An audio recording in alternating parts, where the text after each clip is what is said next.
Hello students, welcome to doctors biology. आपण पाहत आहोत क्लास 10th सायन्स पार्ट 2 मधील नवीन chapter introduction to the microbiology. बघा, पाठीमागच्या लेक्चरमध्ये आपण ॲनिमल क्लासिफिकेशन हा टॉपिक कंप्लीट केला होता. या लेक्चरपासून आपण ह्या नवीन चॅप्टरला म्हणजेच इंट्रोडक्शन टू मायक्रोबायोलॉजी या चॅप्टरला सुरुवात करणार आहोत. महाराष्ट्र बोर्डमधील हा 10th सायन्स पार्ट 2 मधील चॅप्टर आहे. यामध्ये आपण पहिले 6 टॉपिक कंप्लीट केलेले आहेत. तुम्ही जे अजून पाहिले नसेल तर इथं आय बटनवरती क्लिक करा किंवा डिस्क्रिप्शनमध्ये मी पूर्ण प्लेलिस्ट दिली आहे, तिथे जाऊन तुम्ही पूर्ण लेक्चर 10वी सायन्स पार्ट 2चे सगळे लेक्चर तुम्ही तिथं अभ्यास करू शकताय. ठीक आहे. बघा, जे विद्यार्थ्यांनी अजून चॅनलला सबस्क्राईब केलं नाही त्यांनी चॅनलला सबस्क्राईब करा, व्हिडिओ पूर्ण बघा आणि आवडला तरच मगच लाईक आणि शेअर करा. ठीक आहे. बघूया आपण आता introduction to the microbiology class 10th science part 2.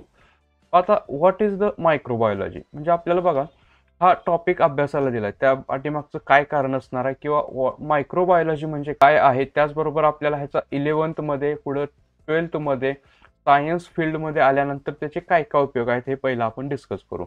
आता पहिलं आपलं मेन टॉपिकचं हेडलाईन आहे मायक्रोबायोलॉजी, ते काय आहे आपण पहिला डिस्कस करू. What is the meant by the microbiology. बघा, मायक्रोबायोलॉजीचा अर्थ काय. It is the study of microscopic organism म्हणजे आपल्या सराउंडिंग एन्व्हायरमेंटमध्ये काही मायक्रो ऑर्गॅनिझम असतात. ठीक आहे. बघा, आपल्याला काय म्हणतो आपण स्टडी ऑफ मायक्रोस्कोपिक ऑर्गॅनिझम.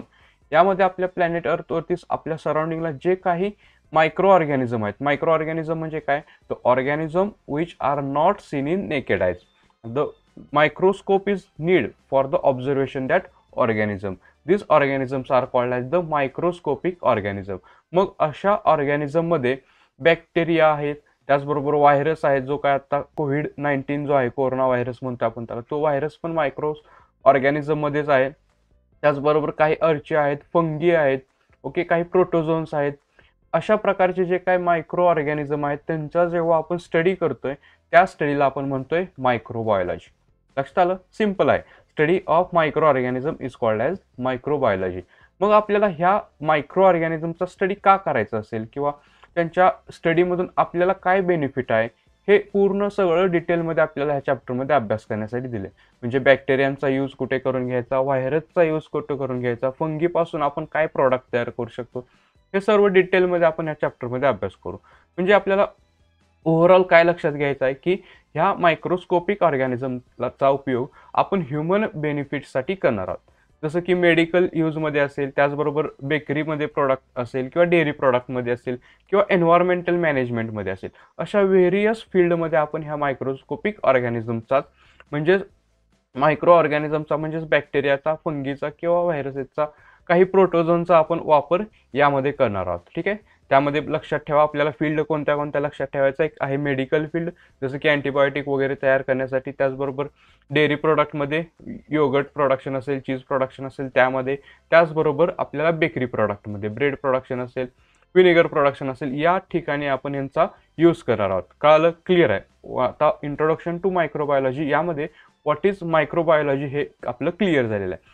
आता मेन टॉपिककडे आपण वळूया किंवा आपला जो काही टॉपिक आहे त्याच्यामध्ये जो काही सिलेबस दिला आहे तो आपण अभ्यास करूया. मग आपल्याला पूर्ण ओव्हरऑल चॅप्टरमध्ये काय काय अभ्यास करायचा आहे, अप्लाइड मायक्रोबायोलॉजी काय असतं हे एक अभ्यास करायचा आहे. त्याचबरोबर इंडस्ट्रियल मायक्रोबायोलॉजीचा आपल्याला अभ्यास करायचा आहे आणि त्या मायक्रोबायोलॉजीमध्ये असणारे व्हेरियस प्रोडक्ट काय काय असतात हे आपण डिटेलमध्ये अभ्यास करणार आहोत. बघा, आता पहिला जो काय पॉईंट दिला आहे आपल्याला बुकमध्ये तो आहे अप्लाइड मायक्रोबायोलॉजी. ठीक आहे. What is applied microbiology. बघा, काय सांगितलं जातं. It is the branch of biology. Okay, it is the branch of biology study of enzyme related to the some prokaryotics and eukaryotic microbes, proteins, applied genetics, molecular biology etc. म्हणजे आता आपण यामध्ये काय करणार आहोत की जे काय आपल्या मायक्रोबायोलॉजीमधील जे काय ऑर्गॅनिझम दिलेत म्हणजे कोणते, प्रोकॅरियोटिक्स आहेत, यूकॅरियोटिक्स आहेत, अशा मायक्रो ऑर्गॅनिझम पासून त्यांच्यापासून भेटणारे प्रोडक्ट, जसे की त्यांच्यापासून भेटणारे जे काय एन्झाईम्स असतील, त्यांचे जे काही जेनेटिक्स असतील, त्यांचे जे काय काही कंपोनंट असतील, यांचा जेव्हा आपण स्टडी करतोय किंवा त्याचा आपल्याला यूज करून घेतोय त्याला म्हणतो आपण अप्लाइड मायक्रोबायोलॉजी. म्हणजे याच्यामध्ये आपण बेसिक यूज समजून घेणार आहोत. जसं की बॅक्टेरियापासून योगर्ट प्रोडक्शन कसं करायचं, ठीक आहे. एक सिम्पलमध्ये बेसिक यूज आपण यामध्ये करत असतोय. म्हणजे काय लक्षात ठेवायचं तुम्हाला, study of enzyme related. Enzyme related म्हणजे काय, की ह्या प्रोकॅरियोटिक पासून किंवा ह्या युकॅरियोटिक पासून कोणत्या प्रकारचे एन्झाईम एस्टिमेट केले जाऊ शकतात किंवा कोणत्या प्रकारचे प्रॉडक्ट आपण डिस्कवर करू शकतो किंवा डिझायर करू शकतो, हे आपण त्यामध्ये स्टडी करणार आहोत. आणि हे जे काय मायक्रो ऑर्गॅनिझम आहे त्यालाच आपण मायक्रोब्स देखील म्हणू शकतोय. मायक्रोब्स लक्षात ठेवावे. त्यापासून त्यांच्यापासून कोणते प्रोटीन तयार केले जातात किंवा आपण त्यापासून घेत असतो, त्याचबरोबर त्यांचे जेनेटिक्स काय असते, त्यांची मॉलिक्युलर बायोलॉजी काय, हे सगळं आपण अप्लाइड मायक्रोबायोलॉजीमध्ये स्टडी करत असतो. ठीक आहे, लक्षात ठेवायचं. आता त्यानंतर ह्याच्यामध्ये काय केलं जातं, की याचा यूज बघा, इथं काय केलं जातं, study is used for the production of food, medicine. Okay, म्हणजे हा स्टडी म्हणजे कोणता स्टडी घेतला आपण, प्रोकॅरियोटिक आणि युकॅरियोटिक या मायक्रोस्कोपिक ऑर्गॅनिझम पासून म्हणजेच मायक्रोब पासून जे काय एन्झाईम आपल्याला भेटले, जे काय प्रोटीन्स आपल्याला भेटले, त्यांचा यूज आपण फूड प्रोडक्शनसाठी त्याचबरोबर मेडिसिन प्रोड्यूस करण्यासाठी या ठिकाणी आपण जेव्हा यूज करतोय त्या ब्रँचला आपण म्हणतोय अप्लाइड मायक्रोबायोलॉजी. इझी आहे, त्यामध्ये काही कॉम्प्लिकेटेड नाही. आता यामधीलच दुसरी ब्रँच आहे ती इंडस्ट्रियल मायक्रोबायोलॉजी. आता इंडस्ट्रीज म्हणलं की काय, एखादा लार्ज स्केलवरती आपण जेव्हा मायक्रो ऑर्गॅनिझमचा यूज करून घेतोय त्याला आपण इंडस्ट्रियल मायक्रोबायोलॉजी असं म्हणू शकतो. कळतंय का? अप्लाइडमध्ये कसं असणार आहे, स्मॉल स्केलवरती. स्मॉल स्केलवरती म्हणण्यापेक्षा आपण काय म्हणू शकतोय, अप्लाइडमध्ये आपल्याला फक्त स्टडी करायचा आहे. ओके, स्टडी करायचा, त्यांच्यापासून काय काय घेऊ शकतोय आपण हे आपण तिथं पाहणार आहोत. पण इंडस्ट्रीजमध्ये काय करणार आहे, जे काय आपल्याला त्या अप्लाइड मायक्रोबायोलॉजी पासून भेटलेलं आहे त्याचं आपण लार्ज स्केलवरती कसं प्रोडक्शन करू शकतोय, लार्ज स्केलवरती त्याचा कसा यूज करू शकतोय, हे आपण इंडस्ट्रियल मायक्रोबायोलॉजीमध्ये अप्लाय करत असतो. म्हणजेच काय लक्षात ठेवा, the science related to the commercial use of microbes.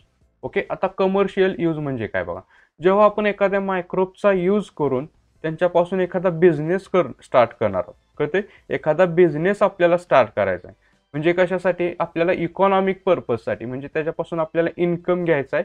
कोणत्यापासून, त्या मायक्रोब पासून. जेव्हा आपण एखादा बिझनेस स्टार्ट केला किंवा त्याच मायक्रोबचा यूज आपल्याला एन्व्हायरमेंटल काही प्रॉब्लेम सॉल्व्ह करण्यासाठी आपण जेव्हा करणार आहे त्याला म्हणायचं industrial microbiology.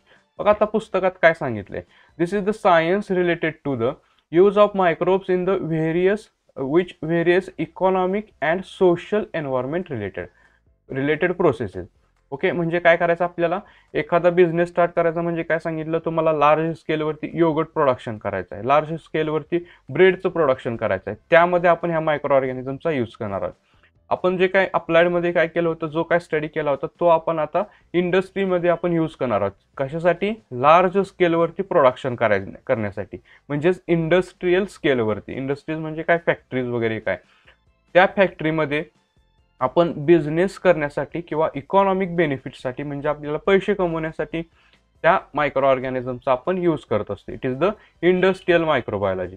As well as we use the micro organism for the social and environmental management. म्हणजे आपण एन्व्हायरमेंटमधील मॅनेजमेंट करण्यासाठी, पॉल्युशन कंट्रोल असेल, त्याचबरोबर गार्बेज मॅनेजमेंट असेल, गार्बेजपासून ह्युमनच्या बेनिफिटसाठी किंवा ह्युमनला युजफुल असे काही प्रोडक्ट आपल्याला तयार करता येतात का, हे आपण ह्यामध्ये बघणार आहोत. ठीक आहे, एन्व्हायरमेंट मॅनेजमेंटसाठी आपण जेव्हा मायक्रो ऑर्गॅनिझमचा यूज करतोय त्याला आपण म्हणतोय इंडस्ट्रियल मायक्रोबायोलॉजी. त्यामध्ये बघा आपल्याला काय काय सांगितलं जातं, की त्यामध्ये कोणते ब्रँचेस असतात किंवा कोणते मेन फीचर्स आहेत हे लक्षात घ्या. बघा आता इंडस्ट्रियल मायक्रोबायोलॉजीमध्ये आपल्याला मेन फीचर काय सांगितले, की मायक्रो ऑर्गॅनिझमचा वापर आपण करणार आहोत फॉर द फर्मेंटेशन प्रोसेस. म्हणजेच त्याला मराठीमध्ये आंबवणे म्हणलं जातं. ठीक आहे, फर्मेंटेशन प्रोसेस म्हणजेच त्यापासून आपण ब्रेड प्रोडक्शन केलं जाऊ शकतं. ओके, लक्षात ठेवा, various production with the help of the fermentation, with the help of the micro organism we can fermentate some products like wheat. त्यापासून आपण ब्रेड बनवू शकतोय. ओके, चीज बनवू शकतोय, म्हणजे डेअरी प्रॉडक्ट म्हणतो आपण त्याला. वाईन प्रोडक्शन असेल किंवा काही केमिकलचे रॉ मटेरियल आपण केमिकलचे तयार करू शकतो, जसं की इंडस्ट्रीमध्ये वापरले जाणारे किंवा केमिकल लॅबोरेटरीमध्ये वापरणारे जाणारे काही केमिकल्स असतील, एन्झाईम्स असतील, न्यूट्रिशन असतील, मेडिसिन असतील, असे प्रोडक्ट आपण with the help of the fermentation process हे तयार करत असतो. नेक्स्ट आपण काय डिस्कस केलं होतं, इंडस्ट्रियल मायक्रोबायोलॉजीमध्ये गार्बेज मॅनेजमेंट हा एक आपल्याला पॉईंट महत्त्वाचा ठरतोय. म्हणजे काय असणार आहे बघा, रिसायकल म्हणजे आपण जे काय वेस्ट मटेरियल आहे त्याला आपण डिकम्पोज करून with the help of the suitable micro organism we can manufacture in to the compost. Okay, कंपोस्टमध्ये आपण त्याचं कन्व्हर्शन करणार आहे आणि तो एन्व्हायरमेंटमध्ये परत आपण यूज करणार आहे, रिसायकलिंग म्हणू शकतो आपण त्याला.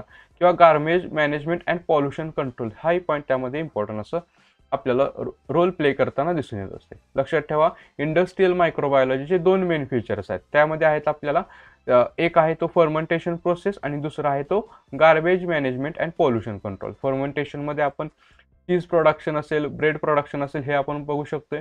त्याचबरोबर गार्बेज मॅनेजमेंटमध्ये कंपोस्ट प्रोडक्शन आपल्याला पुढे या चॅप्टरमध्ये बघायचं आहे. तुम्ही बघणार आहात, अभ्यास करणार आहोत आपण डिटेलमध्ये कशा पद्धतीने बायोफ्यूल वगैरे तयार केलं जातं. यामध्ये आपण हे पूर्ण पॉईंट डिस्कस करूया.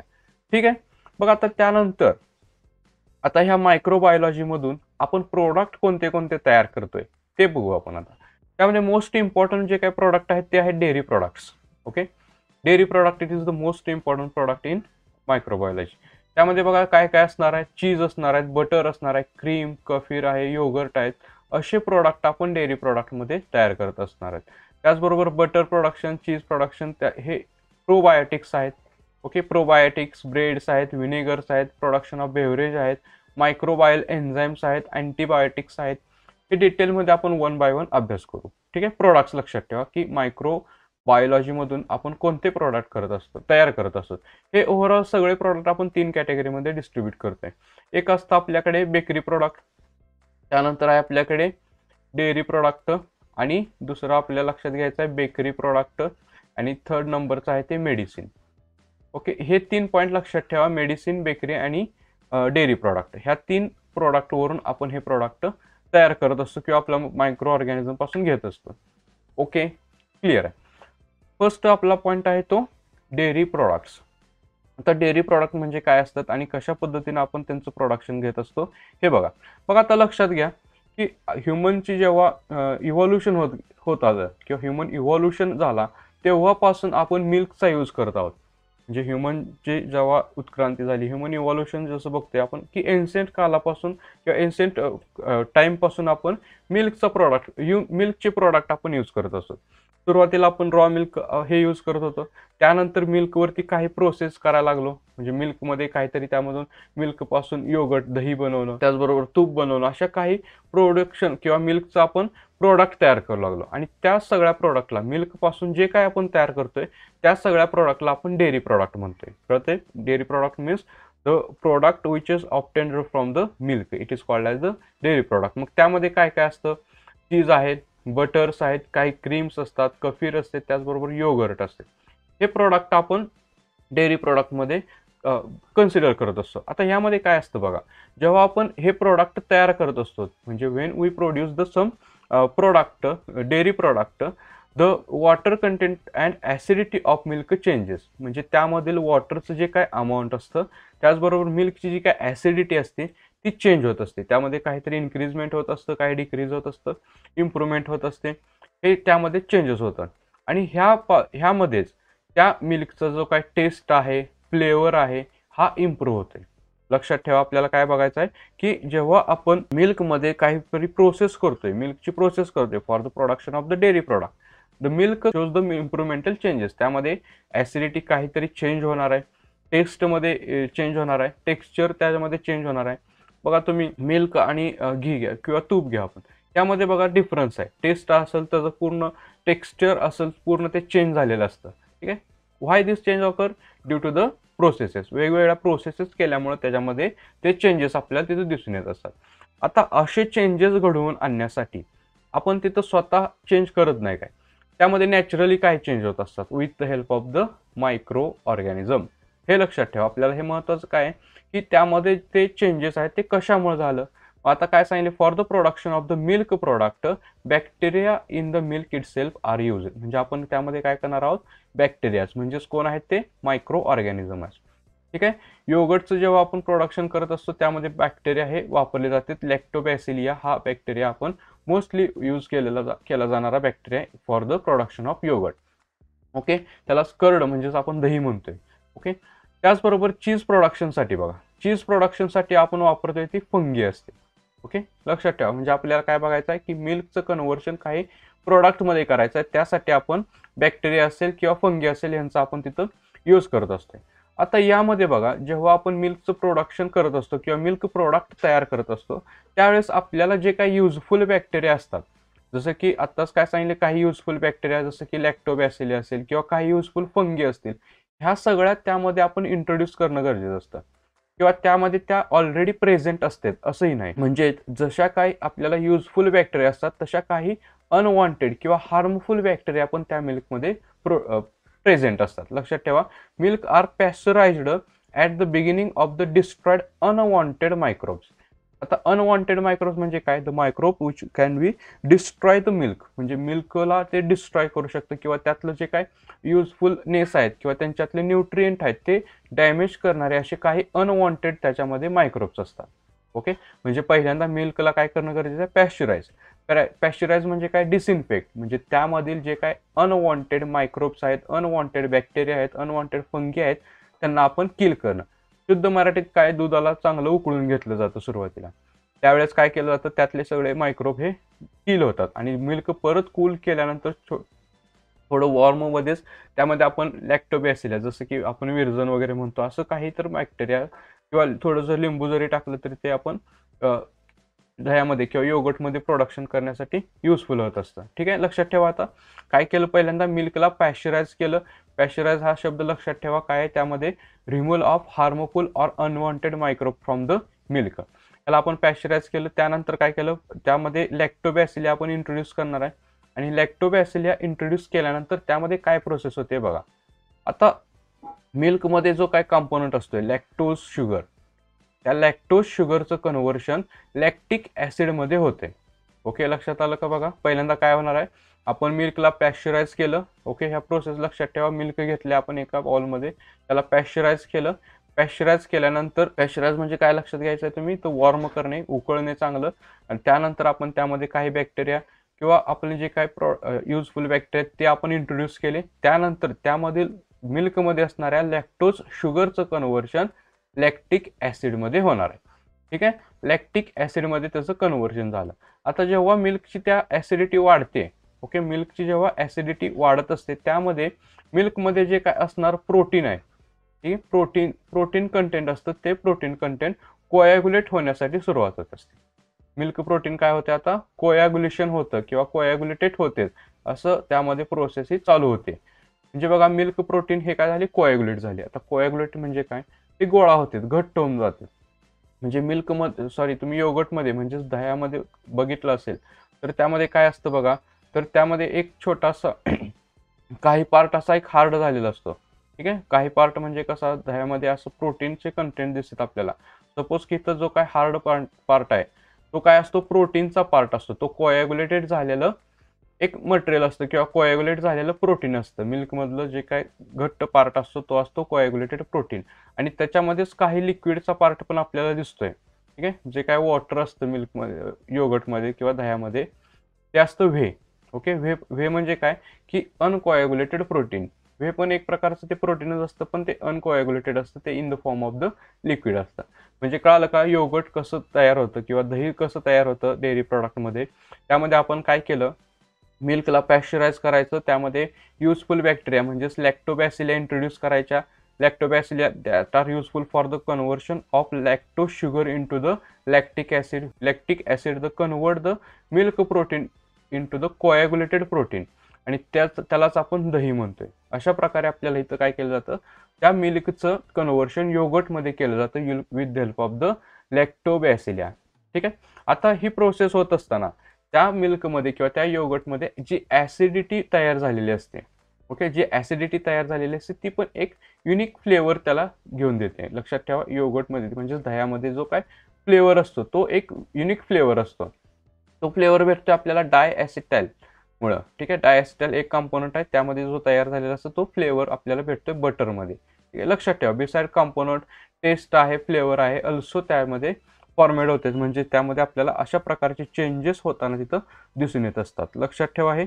आता हे फर्मेंटेशन प्रोसेस आहे, त्याच्यामध्ये आपल्याला लॅक्टोबॅसिलिया हे आपण यूज करणार आहोत लक्षात ठेवा हे डेअरी प्रॉडक्ट आपण त्यामध्ये पहिले. आता त्यानंतरचे जे काही डेअरी प्रॉडक्ट आहेत ते सगळे प्रॉडक्ट आपण ह्या प्रोसेसनेच अभ्यास करणार आहोत. बघा नेक्स्ट आपल्याकडे काय सांगितलं आपल्याला योगर्ट प्रोडक्ट्स. म्हणजे आता योगर्ट तर आपण तयार केलं, म्हणजे पहिली जी काय बेसिक प्रोसेस होती ती तर आपल्याला लक्षात आली. आता बेसिक प्रोसेस काय होती, मिल्क घ्यायचं, त्या मिल्कला पॅश्चराइज करायचं. ठीक आहे, हे मिल्क आपण पॅश्चराइज केलं, त्यानंतर त्याच्यामध्ये आपण लॅक्टोबॅसिलिया इंट्रोड्यूस करायचे. लॅक्टोबॅसिलिया इंट्रोड्यूस झाले की ते लॅक्टोबॅसिलिया लॅक्टिक शुगरचं, ठीक आहे, लॅक्टिक शुगरचं लॅक्टिक ॲसिडमध्ये कन्वर्ट करतात. ओके, लॅक्टिक ॲसिडमध्ये कन्वर्ट करतात आणि लॅक्टिक ॲसिड प्रोटीनला कोॲग्युलेट करणार आहे. प्रोटीन कोॲग्युलेशन होते आणि त्याच्यापासून योगर्ट फॉर्म होणार आहे. ही प्रोसेस आपल्याला लक्षात ठेवायची. आता पूर्ण म्हणजे डेअरी प्रॉडक्टमध्ये आपण ह्याच प्रोसेसवरती वर्क करणार आहे. बघा आता आपल्याला काय करायचं आहे की लार्ज स्केलवरती योगर्ट प्रोडक्ट करायचं आहे. कळते, yogurt production in the large scale, म्हणजे आपल्याला फॅक्टरी टाकायची समजा मिल्कची किंवा योगर्टची, आपल्याला एक बिझनेस स्टार्ट करायचा आहे. मग आता ह्या वेळेस काय केलं जातं, आता योगर्ट जे फॉर्म झालं त्यामध्ये काय होतं की प्रोटीन पावडर होती किंवा सॉरी प्रोटीन कंटेंट होतं. प्रोटीनचं कोॲग्युलेशन होणं हे गरजेचं असतं.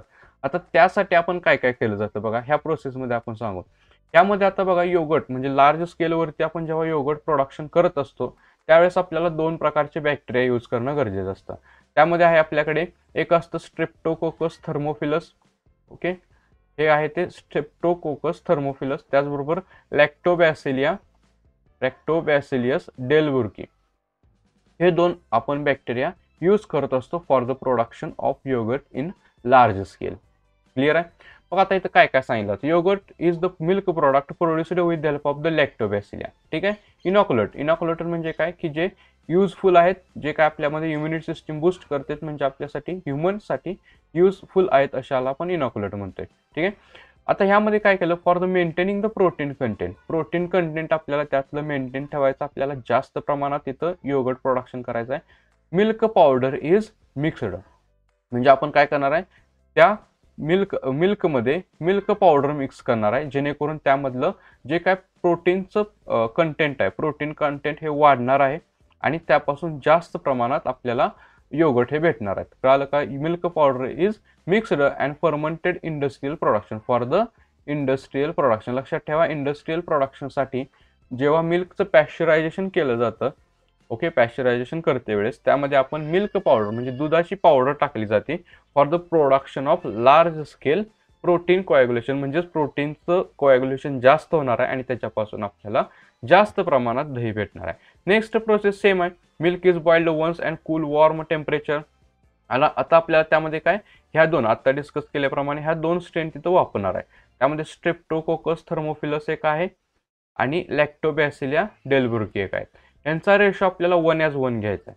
1:1 म्हणजे एक जर आपण स्ट्रेप्टोकोकस टाकला असेल तर दुसरं आपण लॅक्टोबॅसिलिया डेलबुर्की पण आपल्याला 1:1 ह्या रेशोमध्ये आपण तिथं टाकणार आहे.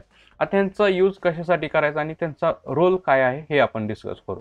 बघा इथं काय सांगितलंय, lactic acid is formed due to the streptococcus. Clear आहे. लॅक्टिक ॲसिड जे आहे ते स्ट्रेप्टोकोकस मुळे तयार होत असते आणि ते काय करणार आहे, प्रोटीनचं जेलमध्ये कन्वर्ट करणार आहे, हाय डेन्सिटी जेलमध्ये किंवा हाय डेन्सिटी योगर्टमध्ये प्रोडक्शन करणार आहे. आणि जो काय लॅक्टोबॅसिलिया आहे तो लॅक्टोबॅसिलिया काय करणार आहे, गिव्ह द कॅरेक्टर टेस्ट, म्हणजे आपल्या योगर्टची जी काय टेस्ट आहे, युनिक टेस्ट जे आपण पहिला डिस्कस केलं होतं, म्हणजे दह्याची जो काय युनिक टेस्ट असते, जी काय ॲसिडिटी थोडीशी आंबट अशी जी काय टेस्ट असते ती टेस्ट आपल्याला लॅक्टोबॅसिलिया डेलबुर्कीमुळे भेटणार आहे. क्लिअर आहे. एवढंच पॉईंट आहे यामध्ये. लक्षात ठेवा, streptococcus it is that make the protein in to the gel and it gives the dense consistency to the yogurt. Dense consistency म्हणजे काय, कोॲग्युलेशनचा अमाऊंट हा स्ट्रेप्टोकोकस थर्मोफिलस वाढवत असतोय आणि acetaldehyde like compound are formed due to the lactobacilli and it gives the characteristic taste to the yogurt. Okay, clear आहे. Yogurt production यामध्ये आपण यूज केलं जातं. योगर्ट प्रोडक्शनमध्ये आपल्याला तुम्हाला काय लक्षात ठेवायचं आहे की त्यामध्ये दोन बॅक्टेरियाच्या स्ट्रेन वापरल्या जातात. त्यामध्ये स्ट्रेप्टोकोकस आहे थर्मोफिलस, त्याचबरोबर लॅक्टोबॅसिलिया डेलबुर्की या दोन बॅक्टेरियाच्या स्ट्रेन वापरल्या जातात. त्या आपल्याला हेल्पफुल असतात for the production of industrial yogurt. त्यामध्ये जो काय स्ट्रेप्टोकोकस आहे तो आपल्याला स्ट्रेप्टोकोकस यूज करतोय फॉर द प्रोटीन कोॲग्युलेशन आणि लॅक्टोबॅसिलिया आहे तो युनिक टेस्ट देण्यासाठी यूज करत असतो. ठीक आहे. आता याच्या व्यतिरिक्त आपण काय केलंय की योगर्टला फ्लेवर्ड करून टाकले, म्हणजे योगर्ट पण आपल्याला फ्लेवरमध्ये भेटतोय. फ्लेवर म्हणजे माहिती आहे आपल्याला, जसं आईस्क्रीम फ्लेवर खात असतो, स्ट्रॉबेरी असेल, बटरस्कॉच असेल, माझं फेवरेट आहे व्हॅनिला. यामध्ये आपण असे जे फ्लेवर असतात जसं आईस्क्रीममध्ये असतात तसंच आपण योगर्टला पण फ्लेवर्ड करून टाकला आहे. त्यामध्ये बघा काय वापरलं जातं, त्यामध्ये स्ट्रॉबेरी फ्लेवर आहे, स्ट्रॉबेरी योगर्ट म्हणलं जातं, बनाना योगर्ट आहेत, अशा प्रकारचे योगर्ट तिथं केलं जात असतं. ओके. आणि त्यामध्ये योगर्टचं जे काय प्रोबायोटिक्स आपण त्यामध्ये यूज करत असतो किंवा प्रोबायोटिक्स असतात. प्रोबायोटिक्स म्हणजे काय आपल्याला नेक्स्ट लेक्चरमध्ये डिटेलमध्ये आपण अभ्यास करणार आहोत. तुम्ही तो चॅनलला सबस्क्राईब करा म्हणजे तुम्हाला नेक्स्ट लेक्चर भेटेल, त्यामध्ये आपण हे डिटेलमध्ये अभ्यास करू. प्रोबायोटिक्स त्यामध्ये प्रॉपर्टी असतात, त्यामुळे आपल्याला पॅश्चरायझेशन करून आपण त्यामध्ये प्रोबायोटिक्सचे प्रॉपर्टी यूज करतोय आणि ते आपल्यासाठी बेनिफिशियल आहेत आणि युजफुल असतात. अशा प्रकारे हे इंडस्ट्रियल स्केलवरती आपण योगर्ट प्रोडक्शन हे करत असतो. नेक्स्ट बघा आपल्याकडे सबस्टन्स आहे किंवा डेअरी प्रॉडक्ट आहे तो चीज प्रोडक्शन. चीज प्रोडक्शनमध्ये काय केलं जातं, ह्यामध्ये आपल्याला लार्ज स्केलवरती मिल्कची नेसेसरी असते. मग त्यामध्ये काऊ मिल्क हे जास्त वापरलं जातं चीज प्रोडक्शनसाठी. आता चीज प्रोडक्शन हे कसं केलं जातं आणि काय असतं त्यामध्ये हे पहिला डिस्कस करू आपण, मग हे पॉईंट आपण तिथं बघू. बघा चीज प्रोडक्शनसाठी काय केलं की जसं की आपण योगर्ट प्रोडक्शनची प्रोसेस पाहिली, म्हणजे काय घेतलं आपण, पहिला मिल्क घेतलं, ठीक आहे. मिल्कला पॅश्चराइज केलं, म्हणजे त्याला आपण बॉईल केलं असेल किंवा डिसइन्फेक्ट केलं, त्यामध्ये काही प्रोटीन पावडर टाकली आपण. ओके. प्रोटीन पावडर तयार टाकून त्यामध्ये आपण त्याचं योगर्टमध्ये कन्व्हर्शन केलं. ठीक आहे. आता हे जे काही योगर्ट आहे, योगर्टमध्ये आपण 2 कंटेंट पाहिले होते. त्यामध्ये एक काय पाहिलं होतं, हे एक व्हे होतं. ठीक आहे. व्हे म्हणजे काय की त्याच्यामध्ये असणारं वॉटर कंटेंट आणि दुसरं जे असतं ते प्रोटीनचं कोॲग्युलेशन असतं. ओके. प्रोटीन कोॲग्युलेशन झालेला पार्ट असतोय. आपल्याला हा प्रोटीन पार्ट चीज प्रोडक्शनसाठी घ्यायचा आहे. म्हणजे आपण काय करणार आहे, योगर्टमधील जे काय वॉटर आहे म्हणजेच व्हे आहे आणि त्यातला प्रोटीन कंटेंट आहे तो आपल्याला सेपरेट करायचा आहे. ह्या प्रोसेसला आपण म्हणतोय चीज प्रोडक्शन. आता ती प्रोसेस बघू, डिस्कस करू. पण ह्यामध्ये आपण जे काय मायक्रोब्स आहेत ते वेगळे वापरतोय. जसं की आपण योगर्टमध्ये आपण जसे बॅक्टेरिया वापरले तसे ह्यामध्ये आपल्याला फंगी वापरायचे आहेत. म्हणजे पुढं म्हणजे चीजला अजून डेन्स बनवण्यासाठी किंवा त्यामध्ये टेस्टी बनवण्यासाठी काही फंगीचा वापर केला जातो. ओके. प्रोसेस लक्षात ठेवा सेम आहे. बघा आता इथं काय काय केलं जातं आणि कोणत्या प्रकारचे बॅक्टेरिया प्लस कोणत्या प्रकारचे फंगी वगैरे आपण तिथं वापरते डिस्कस करू. बघा ह्यात काय केलं जातं, cheese is produce large scale from the evidently available of the cow milk पासून तयार केलं जातं. First chemical and microbiological test are performed. Okay. हे लक्षात ठेवा बेसिक काय काय आहे त्यामध्ये. त्याचबरोबर काय केलं जातं, त्यामध्ये सम कलर पण यूज केले जातात. त्यामध्ये सम कलर यूज केले जातात. आता महत्त्वाचं काय लक्षात ठेवा, आपल्याला मायक्रोब्स कोणते कोणते वापरले जातात. ठीक आहे. लॅक्टोबॅसिलियास आहेत, पण त्याची एक वेगळी व्हरायटी आहे, लॅक्टिस आहे. लॅक्टोबॅसिलिया लॅक्टिस, लॅक्टोबॅसिलियस प्रिमोरिस आणि स्ट्रेप्टोकोकस थर्मोपिलस हे आपण त्यामध्ये यूज करत असतो. This bacteria are useful for the production of cheese. आता त्यानंतर काय केलं तर it impact the sourness. Okay. Sourness त्यामध्ये आंबटपणा आणायचं काम हे बॅक्टेरिया करत असतात to the milk after the impart dense texture. जे काय चीजचा डेन्स टेक्स्चर आहे त्याचं काय आहे तो आपल्याला ह्यापासून भेटत असतो. त्याचबरोबर जे काय व्हे आहे हे व्हे आपल्याला रिमूव्ह करणं गरजेचं असतं. बघा आता सुरुवातीला काय केलं जातं, आता जी काय प्रोसेस डिस्कस केली होती तेच असतं, फक्त आपण काय केलं जातं, जे काही योगर्ट आहे आपल्याकडे त्याच्यापासून ते व्हे आपल्याला सेपरेट करायचं आहे. ठीक आहे. व्हे आहे ते सेपरेट करायचं. व्हे म्हणजे काय सांगितलं तुम्हाला, वॉटर, त्यामधला वॉटर आहे ते सेपरेट करायचं.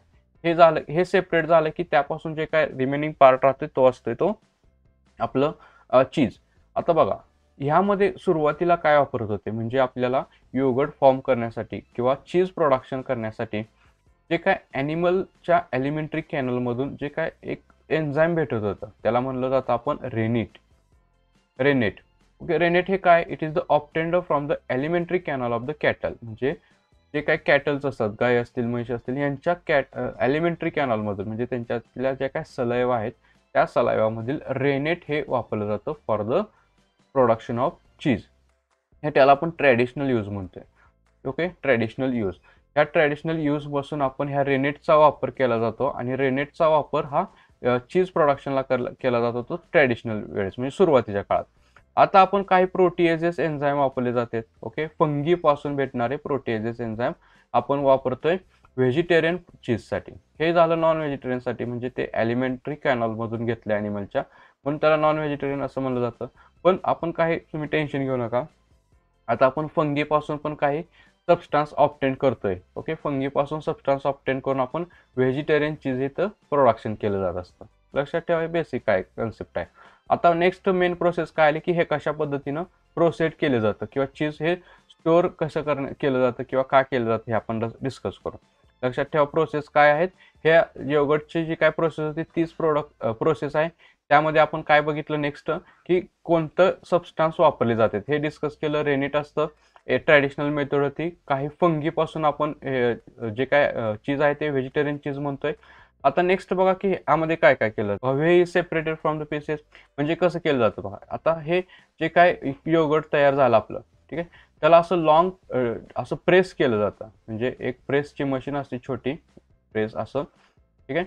इथं खाली ते व्हे प्रोटीन किंवा सॉरी योगर्ट ठेवलं जातं इथं, ठीक आहे. ह्या योगर्टमध्ये अशा पद्धतीनं पॅक केलं जातं आणि वरून इथं असं जोरासा प्रेस केला जातो. म्हणजे इथं समजा हे योगर्ट आहे, ठीक आहे, आणि योगर्टमधून काय होणार आहे तिथं आता ह्यातलं जे काय वरून प्रेस केल्यानंतर लार्ज मशीनने त्यातलं जे काय व्हे आहे म्हणजे वॉटर आहे ते बाहेर निघून जाणार आहे. आणि जे काय रिमेनिंग राहतं म्हणजे रिमेनिंग हार्ड सबस्टान्स राहतोय, असा जो काय रिमेनिंग लार्ज सबस्टान्स राहणार आहे, दिस इज द चीज. ह्याला आणि स्टोअर करून ठेवलं जातं. आणि परत त्याला काय केलं जातं, इट इज सॉलिड योगर्ट तयार झालं इंटू द पीसेस. ह्याला कट केलं जातं, वॉश केलं जातं, रबिंग म्हणजे चांगले त्यातले डिसइन्फेक्ट केलं जातं, थोडे मीठ साल्टिंग टाकलं जातं. जर एसेन्शियल असेल तर काही एसेन्शियल असणारे काही मायक्रोब्स टाकले जातात, त्याचबरोबर काही फ्लेवर टाकले जातात आणि ते आपल्याला कट करून स्टोअर केले जाते. अशा प्रकारे लार्ज स्केलवरती आपण त्याला स्टोअर करू शकतोय. लक्षात ठेवा प्रोसेस काय काय ह्यामध्ये आपण बघितले की जे काही योगर्ट होते, योगर्टला आपण असं प्रेस केलं जातं, प्रेस करून त्यातलं वॉटर कंटेंट रिमूव्ह केला जातो. ओके, सपोज हे योगर्टमधील आपण प्रेस करून सगळा त्यातला वॉटर कंटेंट रिमूव्ह केला आणि रिमेनिंग जो काय हार्ड सबस्टन्स आहे this is the cheese. Okay, आणि ह्याला स्टोअर केलं जातं आणि जितकं जास्त दिवस स्टोअर करेल तितका जास्त फ्लेवर त्याच्यामध्ये तयार होत असतो. स्टोअर करते पूर्वी आपण त्याला डिसइन्फेक्ट करणार आहोत. ओके, डिसइन्फेक्ट करून आपण त्याला स्टोअर करत असतो. क्लिअर आहे, this is the cheese production. मग आपल्याला एक सांगितलं जातं की during the industrial production milk production is the strictly cleanless, म्हणजे आपल्याला ते स्टरलाइज करणं गरजेचं असतं. हे लक्षात ठेवा की त्याच्यामध्ये नवीन कोणते किंवा harmful unwanted bacteria unwanted viruses येऊ नये म्हणून त्यांना क्लीनलेस किंवा स्टरलाइज करणं हे गरजेचं असतं. एवढं पॉईंट तिथं फक्त लक्षात ठेवा. अननेसेसरी पॉईंट हे अननेसेसरी बॅक्टेरिया तिथं ठेवले जात नाहीत. आणि जे काही चीज असतं बघा, फ्रेशली प्रिपेअर चीज हे ऑलवेज सॉफ्ट असतं, ठीक आहे, कॉटेज चीज म्हणलं जातं. आणि चीज जेवढा आपण स्टोअर करणार आहोत 3 to 12 मंथ असणार आहे त्याला हार्ड होत जातं. आणि जे काय 12 to 18 मंथ इतके जे दिवस जे आपण एक वर्षाच्या पुढं जे काय जास्त वर्ष जे काय चीज स्टोअर केलं जातं ते हार्ड चीज होत जात असतं, ठीक आहे. आणि हे हार्ड चीज हे टेस्टी असतं, फक्त त्याला आपल्याला डिसइन्फेक्ट कंडिशनमध्ये ठेवणं गरजेचं असतं. Okay, this is the milk product म्हणजेच डेअरी प्रोडक्ट. कळालं का बघा. जर लेक्चर समजलं असेल, परफेक्ट असेल तरच लाईक करा आणि तुमच्या सर्व मित्रांपर्यंत शेअर करा. नेक्स्ट लेक्चरमध्ये आपण प्रोबायोटिक्स पासून नेक्स्ट जे काय राहिलेले आहेत ते पॉईंट आपण क्लिअर करणार आहोत. बघा, चॅनलला सबस्क्राईब करायला विसरू नका. त्याचबरोबर आपल्या चॅनलवरती जॉईन बटन आहे, तिथं तुम्हाला मी काही MCQ क्विज वगैरे टाकणार आहोत गुगल फॉर्मच्या फॉर्ममधून. मी ते तुम्हाला प्रोव्हाइड करते. तुम्हाला ते जॉईन बटन जॉईन करायचं आहे आणि ते जॉईन केल्यानंतर तुम्हाला मी तिथं काही MCQ कम्युनिटी टॅबमध्ये टाकणार आहोत. ठीक आहे, थँक्यू.